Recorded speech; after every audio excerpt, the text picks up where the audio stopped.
Kabanata 431. Parang akala mo simple lang itong gawin. Palihim na ngumiti si Brad. Wala nang silbi kahit paipilit pa ni Thomas na itusok ang marami pang karayom.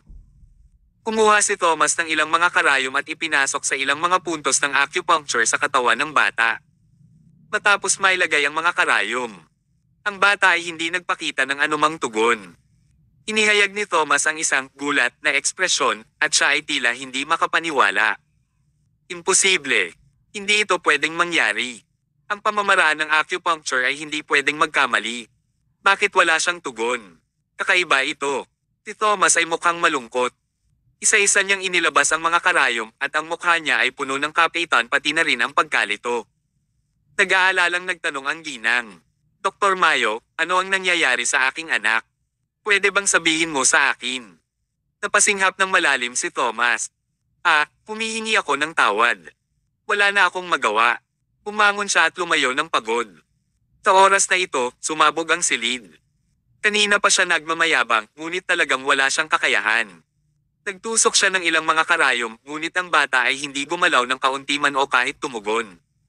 Si Thomas Mayo ay isang kwak lang. Pinigyan siya ng lahat ng tao sa silid ng isang nakakainis na tingin. Ano ba? Ang Owen Medical Center ay puno ng mga nakakatawang tao. Una, nariyan ang babaeng Asclepius, pagkatapos ay mayroong mga lihim na kasanayan sa medikal. Akala ko magiging mahusay sila, ngunit sa totoo lang, wala silang silbi. Huwag mo akong patawanin. Mas mahusay lang sila sa pag-cough ng mga pagmamayabang, lahat sila mayabang, pero ang bawat isa sa kanila ay hindi parang walang kakayahan kaysa sa huli. Basura talaga ang Owen Medical Center. Hinahangaan ko dati ang pamilyang Owen. Haha, kung papasok ulit ako sa Owen Medical Center, hindi na ako tao. Nagsasalita ang lahat at pinintasan nila ang pamilyang Owen na parang sila ay walang silbi. Sa oras na ito, ganap na natapos ang pamilya Owen. Nang makita ni Aderi si Thomas na lumalakad sa madilim, nagtrabaho siya at nagalit. Anong problema mo? Hindi ba sinabi ko sa iyo ng malinaw? Bakit ka pa lumabas doon at subukang magpakitang gilas? Si Thomas ay nagpakislap ng isang tuliro ng ngiti. Lumapit siya kay Aderi at mamulong, huwag kang kabahan. Nagsisimula na ang palabas ngayon. Walang pain, walang gain. Pinapagalitan ka nila ngayon, ngunit pupurihin ka nila later. Pupurihin ako. Mapait na ngumiti si Aderi. Paano ito naging posible? Nararamdaman na niya ang pasasalamat kung hindi siya pinagagalitin ng mga taong ito. Paano niya maaasahan na pupurihin siya ng mga ito? Magiging panaginip lang iyon. Tumawa si Thomas. Hindi ka naniniwala sa akin. Gumawa tayo ng pusta. Ano ang gusto mong ay pusta? Kung ang lahat ay magpapakita sa iyo ng isang thumbs up at papuri sa iyo mamaya-maya, dapat mong purihin ang tatlong aspeto tungkol sa akin. Namula ang mukha ni Aderi. Napakagaling mong manamantala ha. Tumatanggap ka ba ng pusta? Bakit hindi? Paano kung talo ka? Hindi ako matatalo. Habang nagtatalo sila sa isang mahinang tinig, sa wakas ay hindi mapigilan ni Merrick na maglakad palabas sa crowd. Tuwang-tuwa siya na nanginginig siya. Naghintay at nagplano siya ng napakatagal, at sa wakas ay oras na upang anihin ang mga bunga ng kanyang paggawa. Aderi Owen, Thomas Mayo, maghintay lang kayo na maging hakbangin ko. Umubo si Merrick bago niya sadyang itinaas ang kanyang boses at sinabing, Itay, mga kapwa doktor, ako si Merrick Dawson, at nais kong subukan ito. Naguluhan ang lahat. Hindi magagamot ng kanyang ama ang sakit, ngunit kaya niya. Sinabi ni Brad na, hindi nasisiyahan, Merrick, huwag kang maging bastos. Maraming mga nakatatanda dito, ngunit wala silang magawa tungkol sa sakit na iyan. Tinusubukan mo bang sabihin na mas mahusay ka sa kanila? Masyado kang matapang at mayabang ha. Yumuko ng bahagya si Merrick. Tay, hindi ako maglalakas loob. Kahit na itutok mo ang isang baril sa aking ulo, hindi ako magkakaroon ng lakas ng loob na sabihin na mas mahusay ako kaysa sa bawat nakatatanda dito. Pero nabasa ko kamakailan ang isang librong medikal at naging inspirasyon ako. Mayroon akong kaunting pag-unawa sa paggamot ng mga panloob na sakit. Kaya, nais kong subukan ito. Kabanata 432. Sumigaw ang babaeng iyon, ang aking anak ay namamatay na. Kayong lahat dyan, huwag na kayong mag-aksaya ng oras. Kung maaari mo siyang gamutin, gawin mo na ito ng mabilis. Sumimangot si Brad at tinanong ang lahat, ano sa palagay ninyong lahat? Kabilang sa mga karamihan, halos tumawa ng malakas si Thomas. Ginampanan talaga ni Brad ang papel na ipokrito ng napakagaling. Nasabi na niya iyon at ang anak ng ginang na ito din ay isang napaka-urgent na kaso. Kung posible, syempre, kailangan niyang subukan. Paano nila siya mapigilan? Ginawa ito ni Brad dahil nais niyang mabigyan ng katwiran ng aksyon ni Merrick. Maaari niyang purihin si Merrick nang hindi pinapahiya ang mga doktor sa silid. Si Brad ay itinuturing din na talagang may talento na tao batay sa pagiging sophisticado niya. Ano pa ang masasabi ng iba? Tumanggaw silang lahat. Hayaan mo lang na magamot niya ang bata. Kung magtagumpay man siya o hindi, maganda na kahit paano nasubukan naman niya ito. Oo, sinusuportahan namin si Ginoong Dawson. Huminga si Brad at yumuko sa lahat. Kung ganon, nagpapasalamat ako sa lahat sa ngalan ng aking anak. Salamat sa pagtitiis mo sa kanyang kayabangan. Salamat. Hindi ito isang malaking deal, Ginoong Dawson. Maraming mga magagaling na doktor na may talento at etika tulad ni Ginoong Dawson. Ang eksena ay kumilos ng lubos na ganap. Sa suporta ng lahat, lumakad si Merrick sa kama ng ospital habang pinapalibutan siya ng karamihan. Nagkunwari siyang nag-reach out para sukatin ang pulso ng bata at itinaas ang kanyang ulo sa isang 45 degree na anggulo na parang may iniisip siya. Nang sandali pa, winagayway niya ang kanyang kamay at nag-chuckle. Ang kanyang sakit ay hindi mahirap ma-diagnose. Hindi mahirap. Natigilan ang lahat sa silid. Kahit na sina Brad at Aderi ay hindi magagamot ang sakit na iyan, pero ito ay isang piece of cake lamang para sa kanya. Sumimangot si Brad at seryosong sinabi, Merrick, maraming eksperto dito. Huwag kang magsalita ng kalokohan at magpatawa sa iba. Tay, huwag kang mag-alala. Kakayanin ko ito, walang pakialam na sinabi ni Merrick. Pagkatapos, kumuha siya ng isang taong magdadala sa kanya ng panulat at papel bago siya sumulat ng Res Eta. Ihanda ang gamot ayon sa Res Eta. Iningatan ng kanyang nasasakupan ng Res Eta at ang iba ay hindi pinapayagan na tingnan ito. Ginawa niya itong misteryoso. Sa totoo lang, hindi ito maaaring makita dahil isa lamang itong ordinaryong Res Eta para sa pagpapanatili ng kalusugan. Ang isang tao ay magiging maayos kung hindi umiinom ng gamot pero mas makakabuti sa kalusugan kung uminom nito. Ito ay isang kapaki-pakinabang na gamot para sa pagpapanatili ng kalusugan. Malusog ang bata from the get-go. Magpapanggap lamang siya na uminom ng ilang nakapagpapagaling na likido at bibigyan nito ang mga tao ng ilusyon na siya ay gumaling. Hindi nagtagal, hinatid ang likidong nakapagpapagaling. Personal na tinulungan ni Merrick ang bata at pinakain siya ng nakapagpapagaling na likido. Ininom lahat ng batang iyon. Pagkatapos, huminga siya ng halos 5 minuto. Kahit na ang kanyang kutis ay lumitaw pa rin na napakamaputla, mayroong isang masiglang flash sa kanyang mga mata. Wala akong sakit ngayon. Tumalo ng bata sa kama ng ospital at sumugod sa braso ng ginang. Ang ginang ay nag-flash ng isang maliwanag ng ngiti at patuloy na nagsasabing salamat. Ginoong Dawson, salamat sa pag-save mo ng buhay ng aking anak. Ikaw ang totoong reinkarnasyon ng Asclepius. Kahit anong gawin ko, hindi ko pa rin kayang bayaran ang kabutihan mo. Tinawayan ni Merrick ang kanyang kamay. Walang anuman. Bilang isang doktor, responsibilidad kong isave ang mga pasyente. Kaya, walang pag-aalala. Pinakita ng lahat sa kanya ang isang thumbs up.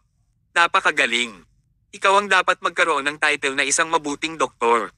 Tulad ng ama, tulad ng anak. Magaling si Ginoong Dawson, kaya natural na kahanga-hanga ang kanyang anak. Ang pamilya Dawson ay talagang nararapat na mairarango bilang nangungunang isang pamilya sa parmasyutiko. Nakaramdam ng sobrang pagmamalaki ni Merrick at mukhang mayabang siya. Casual siyang nakatingin kay Aderi sa gitna ng karamihan ng tao at lihim na napangisi. Mula ngayon pasulong, ang pamilya Owen ay hindi nasisikat. Ibinaba ni Aderi ang kanyang ulo, tumalikod, at umalis. Pagkatapos, hinawakan ni Thomas ang kanyang kamay. Kabanata 433. Aalis ka na. Yeah. Huwag kang magmadali. Panoorin natin sila ng medyo mas mahaba pa. Nakaramdam ng bahagyang galit si Aderi. Ano pa ang gusto mong makita? Panoorin kung paano sila kumilos o manood kung paano nila nilali ang pamilyang Owen. Wala sa mga iyon. Tinulya pa ni Thomas ang kanyang relo at hindi nag-atubili na sinabi, hindi aabutin ng 30 segundo bago magsimula ang magandang palabas na ito. Sumimangot si Aderi. Hindi pa niya maintindihan ang ginagawa ni Thomas ng mga oras na iyon. Sa kabilang panig naman, ang lahat ay patuloy na pumupuri at nagpapalamang kay Merrick. Halos tawagin nila si Merrick na tatay. Samantala, ang pamilyang Owen ay naging isang hagdanan lang. Ang mga tao ay pinuri ang isang tao habang pinuna nila ang isa pa. Ang pamilya Owen ay ganap na natapos na at wala nang puwang para sa kanila. Sa pagkakataong iyon, sa ilang kadahilanan, ang bata na una nang gumaling ay biglang sumigaw sa kakaibang pamamaraan. Pagkatapos, nahulog siya sa sahig ng biglaan. Hindi man siya gumalaw at nawalan siya ng malay.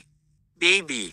Ang biglaang pagbabago ay ikinagulat ng ginang at mabilis siyang lumapit upang suriin ang kanyang anak. Sa oras na ito, hindi siya umaarte ngunit tunay na may nangyayaring hindi maganda. Mula sa kanyang paningin at paggalaw, masasabi ng isa na ito ay naiiba kaysa sa mga nangyari kanina. Baby, anong problema mo? Huwag mo akong takutin. Gising na. Patuloy siyang sumisigaw, ngunit hindi niya magising ang kanyang anak. Ang iba naman ay nagkatinginan. Ang bata ay kagagaling lang, subalit siya ay nagkasakit muli. Ginoong Dawson, bilasan mo at tingnan, may humihimok na sabi. Mukha namang napatulala si Merrick. Hindi niya naintindihan ang nangyayari. Walang ganoong eksena sa script. Bakit sila nagdaragdag ng isang eksena? Pilit niyang tinahak ang bata, binuhat siya, at pinatong sa pansamantalang kama. Habang bitbit ni Merrick ang bata, bulong niya, itigil mo na iyan. Huwag ka nang umarte ngayon. Pilasan mo, kunin mo ang iyong anak at umalis. Hindi mababawasan ang iyong pera. Kinabahan ang ginang. Hindi ko hiniling na ipagpatuloy ang pag-arte na ganito. Nahimitay na talaga siya. Hindi ko alam kung anong nangyayari. Medyo naramdaman ni Merrick na sumakit ang ulo niya. Ang bata ay nagkukunwari lamang na may sakit, ngunit ngayon ay talagang nagkasakit na siya. Sa oras na ito, sinukat niya ang pulso ng bata at nagbigay ng isang tunay na konsulta.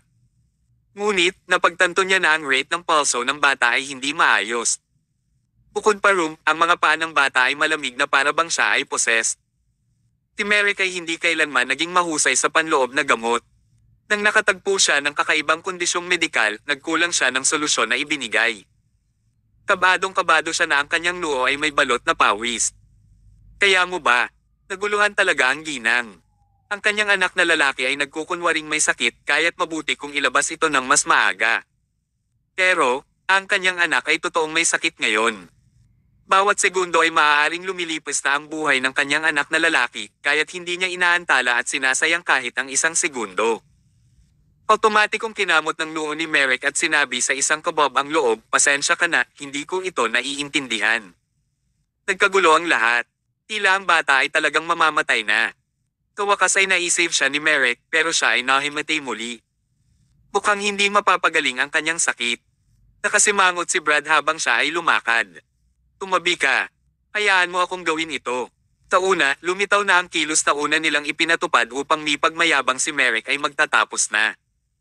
Sino ang makakaalam na magaganap ang isang aksidente na gaya nito? Nagdamdam at nagalit si Brad, ngunit pinigilan pa rin niya ang kanyang galit, umupo at binigyan ng konsulta ang bata. Sa sandaling mailagay niya ang kanyang kamay sa katawan ng bata, naramdaman niya na ang rate ng pulso ng bata ay labis na may mali. Hindi niya alam kung saan siya dapat magsimulang mag-check. Bagamat kabado siya, wala rin siyang magawa. Sa gitna ng karamihan ng tao, kumislap si Thomas ng isang mahinang ngiti. Hindi ba ang bata na ito ay nagkunwaring nagkasakit at kasabwat kasama nila? Paano talaga siyang nagkasakit? Naguguluhang tanong ni Aderi. Sadyang kumilos si Thomas na para bang wala siyang alam. Sinabi din niya, naging totoo na ngayon ang pag-arte niya. Paano ito nangyari? Kabanata 434. Matagal na naupo si Brad, ngunit wala siyang sagot. Nababalisa siya sa ginang na patuloy na tumatalon baba. Ginoong Dawson, magagawa mo ba talaga ito? Ano ang nangyayari sa aking anak? Nairita na si Brad at hinihimok din siya ng ginang kaya't mas lalo siyang nababagabag. Manahimik ka nga. Nagulo ang babae dahil sa pagsigaw niya. Umisi siya ng may ngipin at sinama ng tingin si Brad. May isang kinakabahang hangin sa atmosphere. Sa oras na ito, nagsalita si Thomas sa isang casual na paraan na parang hindi siya natatakot na gumawa ng isang malaking eksena. May problema ba sa gamot na ininom niya ngayon? Ang kanyang mga salita ay nakakuha ng lahat ng kanilang pagkamangha. Gamot. Oo, dahil sa nakakapagpagaling na likido. Itinuro ng ginang kay Merrick at sinabi, anong gamot ang pinakain mo sa aking anak? Namula ang mukha ni Merrick. Paano niya nasabi ito? Hindi ba nangangahulugan na ilalantad niya ang kanyang sarili kapag sinabi niya ito? Umubo siya. Pag-uusapan natin ito mamaya. Nagalit ang ginang. Ano ang ibig mong sabihin sa pag-uusapan natin ito mamaya? Namamatay na ang anak ko. Nasaan ang Ray Zeta? Iabas mo ngayon. Ilabas ang Ray Zeta. Hindi mahalaga kung ano ang nangyari, hindi ito mailabas ni Merrick. Ang Ray Zeta na iyon ay para lamang sa normal na gamot sa pagpapanatili ng kalusugan. Kung ilalabas niya ito, ilalantad niya kaagad ang kanyang sarili sa napakaraming eksperto doon. Mapapanatili pa ba ng pamilya Dawson ang kanilang karangalan? Hindi mahalaga kung ano ang gusto ng ginang, hindi niya mailabas ang Ray Zeta. Sinabi ni Brad, sige, tigilan mo na ang pag-abala dito. Dalhin muna ang bata sa loob, pagkatapos ay dahan-dahan natin siyang gamutin. Hindi. Malinaw na masasabi ng ginang na bibili lang siya ng kaunting oras. Maraming eksperto doon. Kung may nangyari man, ang babae ay maaari pa ring humingi ng tulong sa iba. Ngunit kung ang kanyang anak ay dinala sa silid, maaari lamang silang sumuko sa kanilang kapalaran at sundin ang mga tagubilin ni Brad. Babae lang siya. Paano siya mananalo sa isang malaking lalaki tulad ni Brad? Tiyak na hindi siya makikinig sa kanya. Sinabi ng ginang, malusog ang aking anak. Palagi siyang nasa mabuting kalagayan. Bakit bigla siyang nagkasakit matapos niyang inumin ang gamot mo? Tinusubukan mo bang saktan ang aking anak at patayin ito? Tumingin ang lahat. Ano ang nangyayari ngayon? Bakit bigla niyang nabanggit ang pagpatay sa mga tao? Nang makita ni Merrick na ilalantad na siya, huminto siya kaagad at sinabing, anong kalokohan ang sinasabi mo? Ano ang ibig mong sabihin na ang iyong anak na palaging naging malusog? Nakita ng lahat na ang iyong anak ay may malubhang karamdaman pagdating niya dito. Humisi ang ngipin. Merrick Dawson, huwag subukang sabihin ang anumang bagay laban sa iyong budi. Ikaw at ako ay ganap na may kamalayan sa eksaktong sitwasyon na ito. Tinusubukan mo ba akong ilantad ngayon? Nang malaman ni Brad na ang sitwasyon ay magiging sa labas ng kontrol niya, agad siyang kumilos. Ang babaeng ito ay napakalungkot na parang tunog irrational na siya. Pwede bang may isang tao na pumunta dito at dalhin siya, pati na rin ang kanyang anak, sa silid upang makapagpahinga muna sila sandali? Humigit kumulang 5 security guard ang agad na sumulong. Nagpakita ng takot na ekspresyon ang ginang. Alam niya na hindi siya pwedeng pilitin ni Brad sa publiko ng lantad, kaya't malambing siyang lumapit. Isa lamang siyang mahinang ginang, paano siya makikipaglaban sa 5 malalakas na security guard? Nang makita na ang ginang ay dadalhin, si Thomas ay sumulong at tumayo sa harap ng ginang. Tumawa siya. Mukhang ayaw niyang sumama sa inyo. Sumimangot si Brad. Dr. Mayo, this is none of your business. Umalis ka na sa harap ko. Paano kung hindi ako aalis? Haha, pwede mong subukan ang iyong kapalaran. Tinaway ni Brad ang kanyang kamay at agad na sumugod ang 5 security guard. Ang mga security guard na ito ay napaka-muscular at ang pinakamaliit sa kanila ay 1.96 metro ang taas.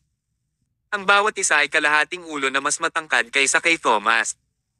Ang kanilang taas ay malaki ang pagkakaiba at si Thomas lang mag-isa ang kakalaban sa 5 security guard. Walang sino man ang may pag-asa sa kalagayan ni Thomas. Nag-aalala si Aderi na sumigaw, Thomas, huwag mong i-overestimate ang iyong sarili. Kabanata 435. Bago siya natapos magsalita, umihip ang hangin at si Thomas ay tila tumahimik. Gayunpaman, lahat ng mga security guard ay nagtakip ng kanilang tiyan at lumuhad halfway sa sahig. Nasasaktan ang kanilang mga ekspresyon. Gayunpaman, sila ay may malakas na katawan. Kung sila ay normal na tao, nahimatay na sana sila. Ang mga suntok ni Thomas ay hindi magaan. Lihim na nakaramdam ng sobrang takot si Brad.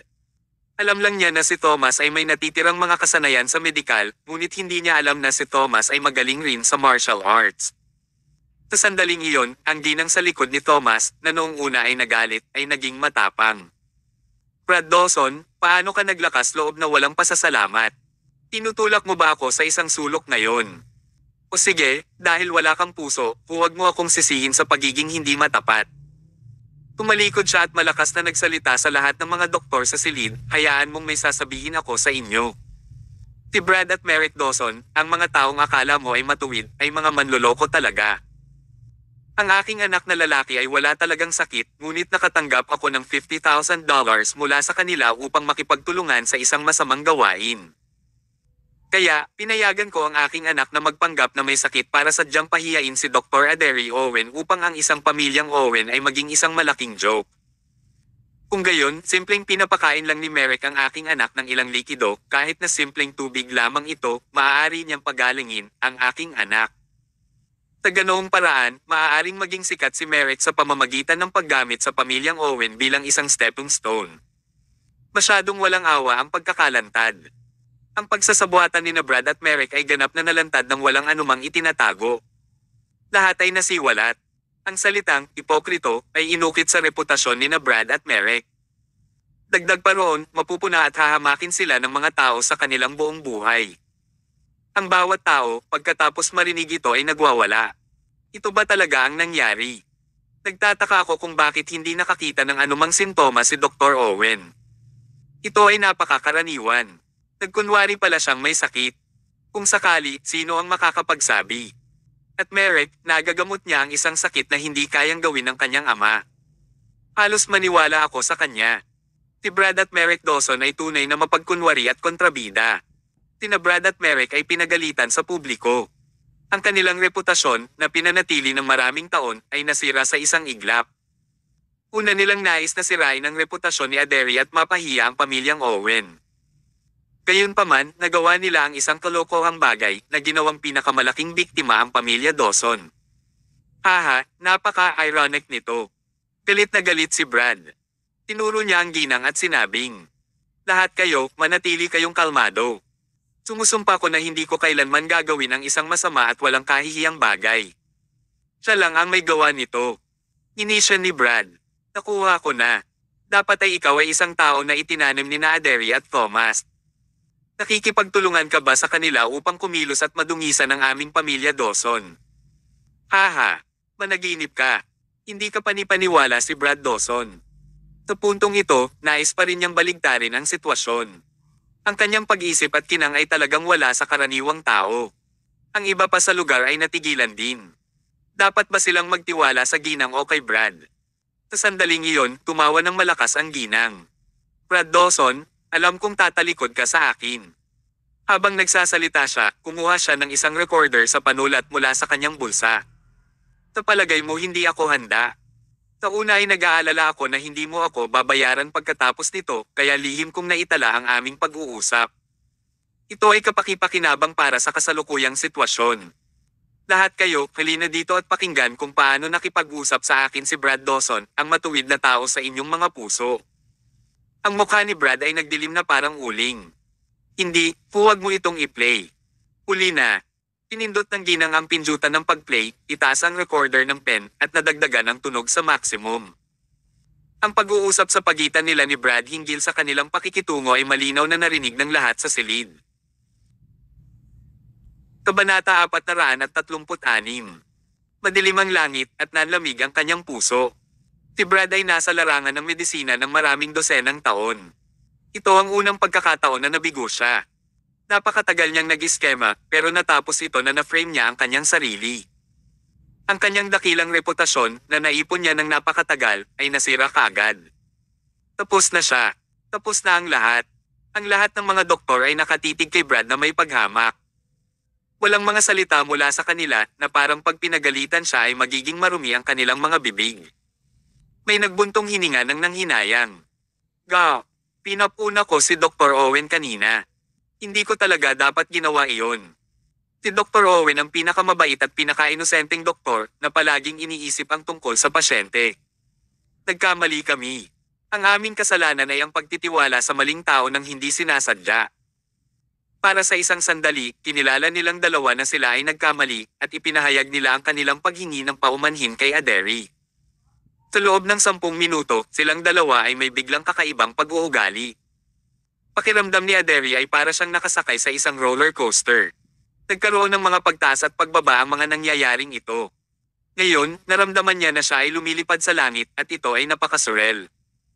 Kung umalis siya kanina, paano niya nasaksihan ang isang kagiliw-giliw na eksena? Kailangan niyang pasalamatan si Thomas sa pagkumbinsi sa kanya na manatili. Gayunpaman, nagtaka rin siya kung bakit malalaman ni Thomas ang mga sumusunod na kaganapan. Parang napaka-mahiwaga para sa kanya na mahulaan ang hinaharap. Tumalikod ang ginang at tinuro si Merrick. Jerks, bakit hindi mo ilabas ang race eta? Ano ang pinakain mo sa anak ko? Ang iba pang mga doktor ay tumugon din ng pareho sa pagtatanong sa kanya na ipakita ang race eta. Ang lahat ng kanyang mga sabuatan ay nalantad sa puntong ito kaya't wala nang itinago si Merrick. Tigaw niya, ang race eta diba? Halika, ipakita mo sa kanya. May agad na nagdala ng race eta. Hindi ito maintindihan ng ginang kaya hinayaan niya ang iba pang mga profesional na doktor na kunin ito at basahin ito. Matapos basahin ito ng lahat, biglang nakita niya na lahat sila ay nakasimangot. Ang gamot sa race eta ay gamot para sa pagpapanatili ng kalusugan. Sa totoo lang, magiging maayos talaga kahit painumin ito ng bata o hindi. Ano ang mali sa pagpapalakas ng kanyang katawan?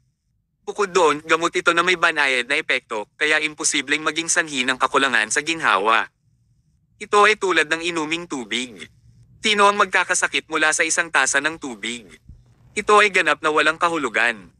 Umiling ang lahat at labis silang nalilito. Inisya ni Merrick. Ano? Naniniwala ka ba sa akin ngayon? Tinabi ko sa iyo mula sa simula na walang mali sa aking race eta, ngunit pinilit mong makita ito. Ngayon na nakita mo na ito. Ano sa tingin mo? Mukhang tuliro ang ginang. Ano ang nangyayari? Kung walang mali sa gamot ni Merrick, bakit wala pa ring malay ang bata? Habang naguguluhan ang lahat, biglang may naalala si Thomas. Tinabi niya, ay oo, may naalala ako. Napatingin ang lahat sa kanya. Nang gawin ko ang acupuncture para sa bata, napagtanto ko na ang kalagayan ng kanyang katawan ay hindi gaanong maganda. Kaya, nagsingit ako ng ilang mga karayom sa kanyang mga acupuncture points upang payagan siyang makapagpahinga at matulog ng madali kahit na sandali lang. Habang ginagawa ko iyon siya ay nagkasakit at malamig ang kanyang katawan, ito talaga ang natural na mga tugon ng process na iyon. Iyon ang kanyang natural na regulasyon sa katawan kapag natutulog siya. Kapag nagising siya, muling makakabangon ang kanyang katawan. Sa isang iglap na nahimik ang lahat. Napatingin silang lahat kay Thomas. Iba't ibang mga ekspresyon, kabilang ang mapait na ngiti, galit, kawalan ng kakayahan, paghanga, at paghamak, ay malinaw sa bawat mukha. May maniniwala ba sa kalokohan ni Thomas? Paano niya makalimutan na nagsingit siya ng mga karayom? Kahit na ang isang ignorante na tao ay malalaman na si Thomas ang nag-set up nito. Tinadya niyang ipasok ang mga karayom at kalkulahin ang oras para makatulog ang bata upang may reveal niya si Merrick.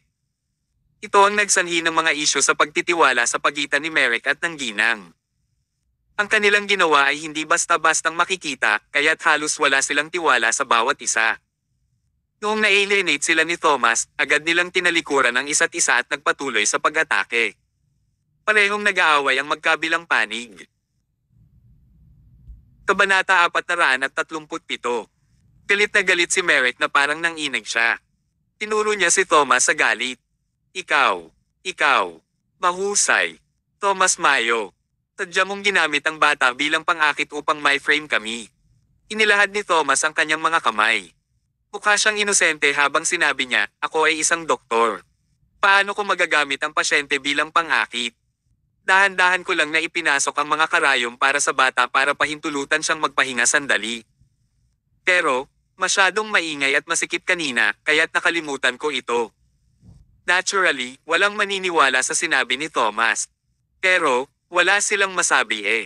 Masyado bang napakalayo at galing talaga ni Thomas? Hindi. Mabait lang niyang pinatulog ang bata at nagkataong may mali sa oras ng pagtulog. Sa makatuwid, pinasimulan nito ang tunggalian sa pagitan ng pamilya Dawson at ng ginang. Ito rin ay dahil ang pamilya Dawson ay walang sapat na kasanayan sa medisina, kaya hindi nila makita ang mga trick ni Thomas. Sa totoo lang, kalimutan ng pamilya Dawson, kahit na ang lahat ng mga doktor kasama si Aderi ay magkasamang suriin ang bata, ay hindi rin nila ito moari. Ginamit ni Thomas ang natatanging pamamaraan ng karayom sa mga kasanayan sa acupuncture na naiwan ni Stone. Walang iba maliban kay Thomas ang makakaintindi dito. Umihip ang malamig na simoy, at si Brad, Merrick, pati na rin ang ginang, ay nadama ito. Ang tatlo sa kanila ay nag-set up ng isang plano upang pahiyain si Aderi. Tina Brad at Merrick ay makakakuha ng magandang reputasyon habang ang ginang ay tatanggap ng mataas na bayad bilang gantimpala. Ito ay isang sitwasyon na panalo silang lahat. Gayunpaman, magtatapos na sila, magkaroon ng isang salungatan sa ginang dahil sa trick ni Thomas. Tatlo sa kanila ang sumire sa kanilang sariling reputasyon at hindi na nila mapigilan pa ang kanilang ulo. Laging sinasabi ng mga tao na ang isa ay hindi dapat magkaroon ng balak na saktan ng iba pa. Tinuro naman ni Merrick ang ginang. Napaka-ignorante mong babae na may maikling paningin. Tinabi ko sa iyo na huwag maging balisa at dahan-dahan namin itong hahawakan. Ngunit, pinilit mong gumawa ng isang kaguluhan. Sige, lahat tayo ay tapos na. Ibinaba ng ginang ang kanyang ulo. Hindi niya alam kung anong sasabihin. Nagkibit balikat si Thomas. Gabi na ngayon. Medyo inaantok ako, kaya babalik ako at magpapahinga. Magkita kita ulit if it is meant to be. Naglakad siya kay Aderi at mahinang ngumiti. Kumusta iyon? Sa una, nais ni Aderi na kumilos ng kol, ngunit hindi niya mapigilan ang sarili na tumawa ng malakas. Ang kanyang hinaing ngayon ay napatahimik na.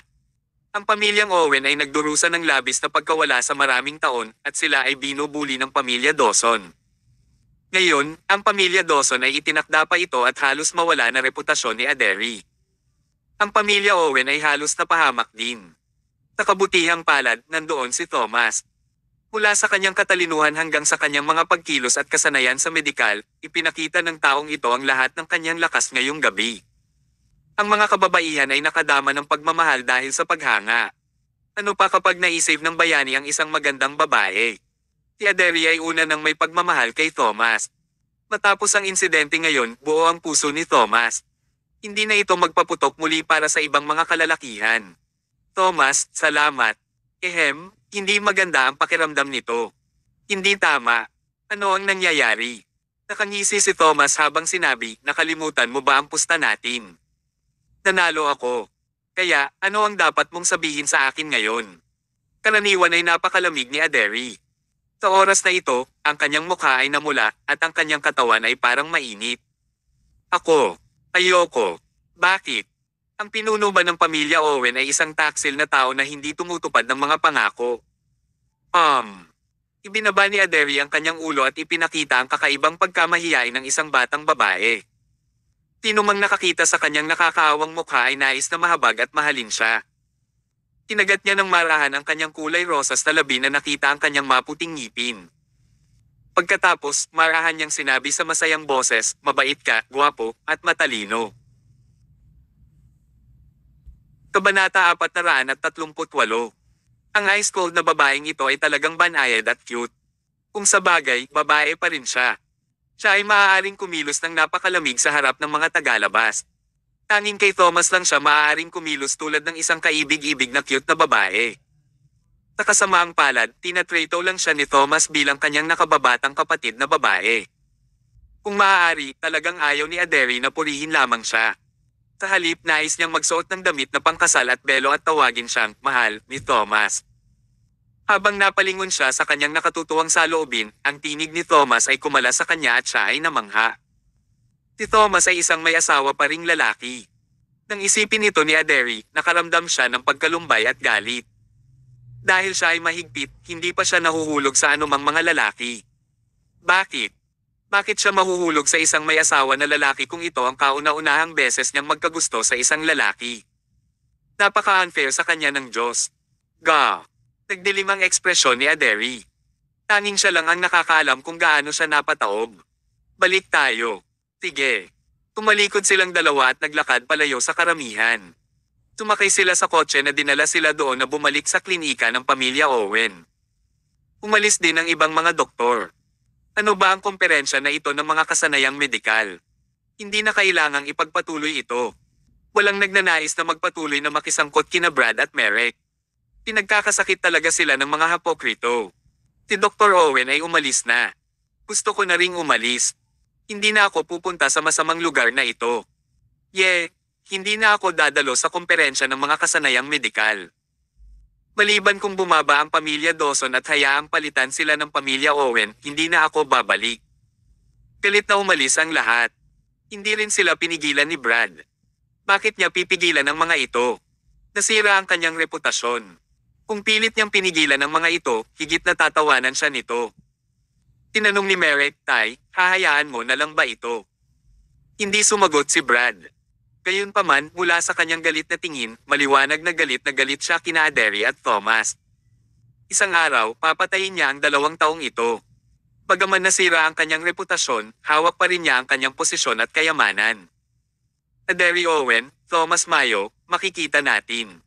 Samantala, ang mga executive sa pangunahing gusali ng tanggapan ng kumpanya ng Pamilya Hill ay tinatalakay ang kasunod na mga plano sa hating gabi.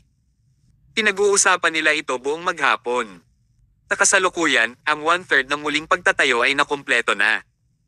Ang mga susunod na misyon ay magiging mas mahirap at kinailangan nilang maging maingat sa bawat galaw. Nang malapit nang matapos ang pagpupulong, ang pinuno ng pamilya na si Richard ay naupo at uminom ng isang tasa ng tubig. Casual niyang tinanong, mayroon bang ibang negosyo? Kung hindi man, magtatapos na rin ang pagpupulong dito. Tinuyam ni Emma ang mga kamao. Ang kanyang pagkakataon ay narito. Tinabi niya, "Lolo, mayroong isang bagay na nais kong sabihin sa iyo." "Ha? Ano ito?" "Ito ay tungkol sa nakababatang kapatid ni Thomas, na si Scott." Nang marinig ni Richard ang pangalan ni Thomas, agad siyang nagalit. Pinananatili niya ang kanyang distansya sa kapwa-palad na lalaking ito kamakailan. Bakit bigla na naman niya itong binanggit? Sabihin mo kung ano iyon. Inayos ni Emma ang kanyang saloobin bago niya dahan-dahan na sinabi, may nangyari kanina. May sumayre sa libingan ni Scott at inuwi ni Thomas ang kanyang urn. Nais kong makakuha ng isang lugar sa West River Coast upang makabuo ng isang malaking libingan. Ito ay espesyal na gagamitin ng mga pamilyang may mga kasapi na pumanaw na. Siyempre, ito rin ay upang matulungan si Thomas. Ito ay isang personal na interes. Dumiretso siya sa point. Kabanata 439. Kung maaaprubahan man ito o hindi, nakasalalay ang desisyon kay Richard. Hayaan mo akong mag-isip tungkol dito. Ibinaba ni Richard ang kanyang tasa habang lihim niyang inisip. Sa totoo lang, hindi mahirap makuha ang isang lugar. Maaari lang siyang humingi ng higit na kagawaran para sa kanilang pahintulot. Ang problema, bakit niya ba dapat tulungan si Thomas? Iyon ang pangunahing issue. Bagaman si Lolo ay apo niya, may nagawa ba si Thomas upang siya ay mapasaya sa lahat ng oras na ito? Palagi siyang kinakalaban ni Thomas. Sa makatuwid, bakit dapat pa ring tulungan ni Richard si Thomas? Siya ay nanunuya at nagsalita na parang nararamdamang nababagabag siya, ang paggamit ng bawat lupain ay napagpasyahan.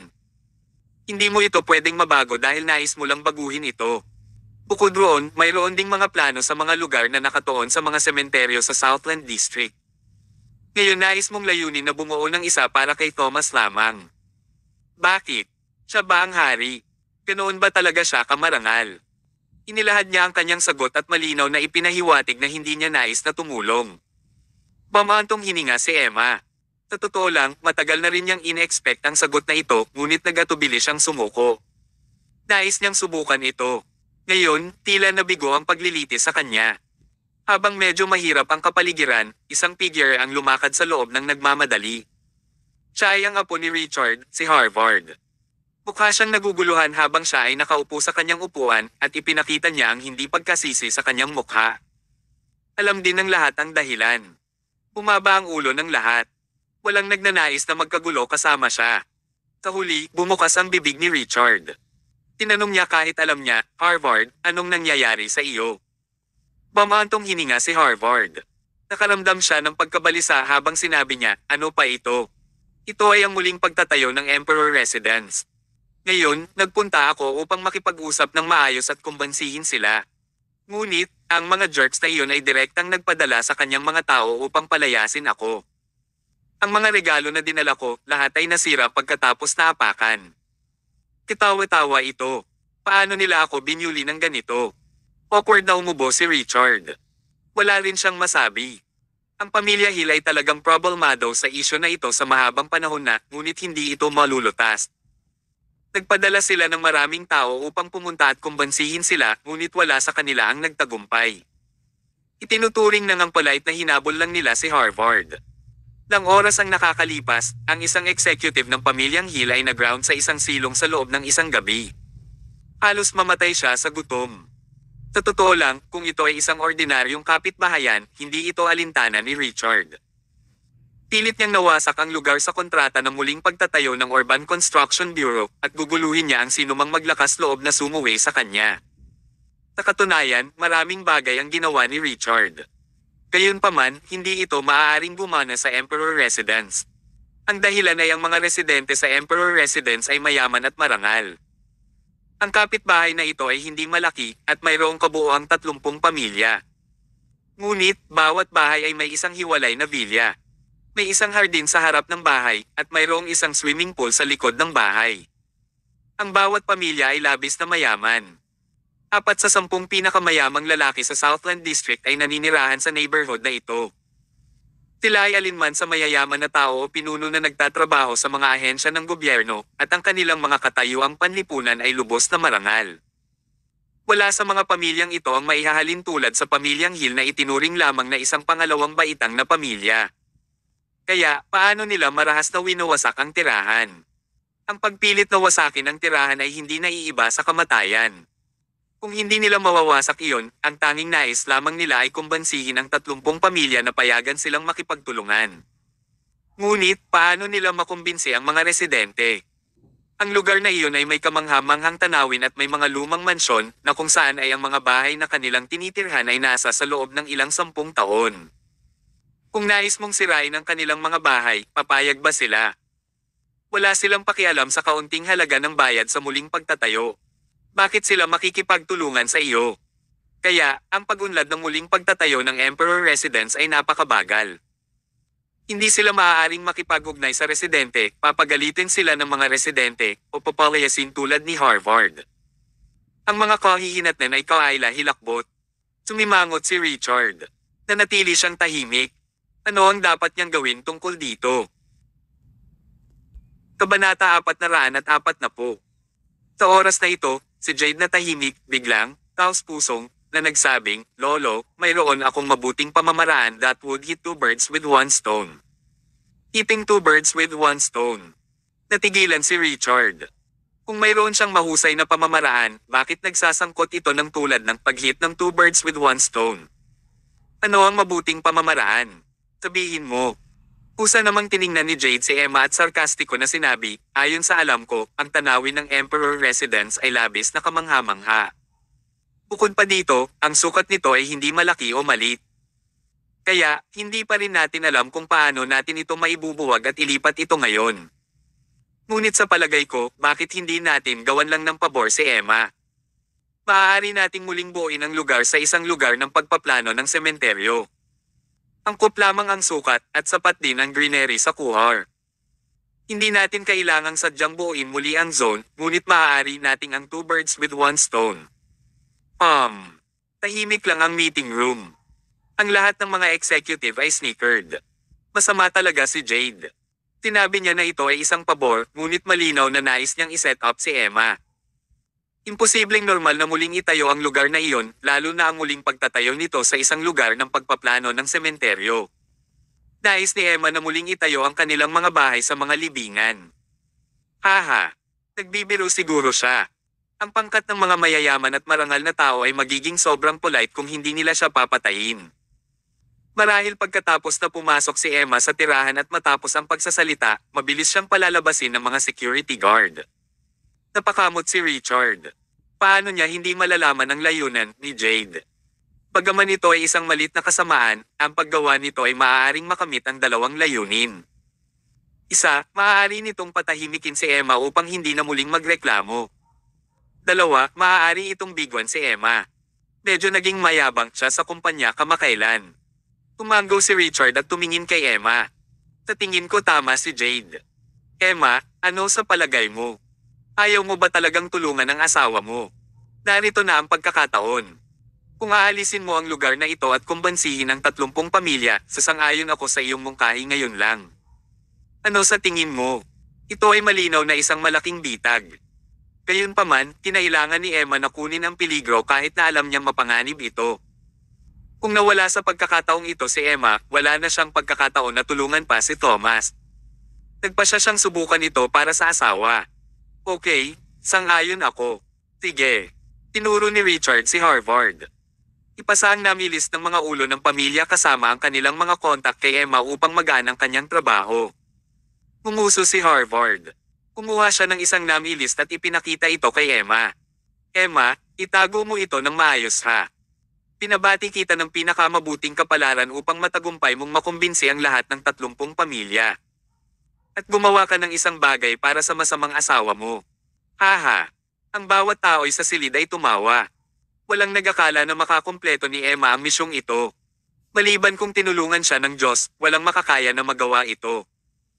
Hawak ni Emma ang namilist habang nakalulubog sa kanyang saloobin. Naging madilim ang langit. Uli na. Hinatid ni Emma ang Ferrari na binili lamang nila, hindi pa nakakalipas ang ilang araw. Matapos niyang iparada ang kanyang sasakyan, lumakad siya sa pintuan kasama ang kanyang pagod na katawan, binuksan ang pinto, at pumasok sa bahay. Sa bahay, nakaupo si Thomas sa sofa habang nanonood ng TV. Bumalik ka na. Yeah. Lumakad si Thomas at tinulungan si Emma na kunin ang kanyang bag at Amerikana. Pagkaupo niya, nagbuhos siya ng isang tasa ng maligamgam na tubig at inilagay sa harapan niya. Bakit ka huli na bumalik? Inabot ni Thomas na itaas ang mahahabang binti ni Emma at inilagay ang mga binti sa kanyang mga binti. Pagkatapos, minasahe nito ang mga binti upang matulungan siyang makapagpahinga. Uminom ng tubig si Emma. Umiti siya ng mapait at umiling. Kamakailan lamang ang kumpanya ay nagkaroon ng maraming mga pagpupulong upang mapabilis ang pag-unlad ng mga construction, kaya medyo pagod ako. Ay oo, nabanggit ko ang libingan sa aking lolo. Umiti ng mahina si Thomas habang umiling. Hindi pumayag ang lolo mo, ano?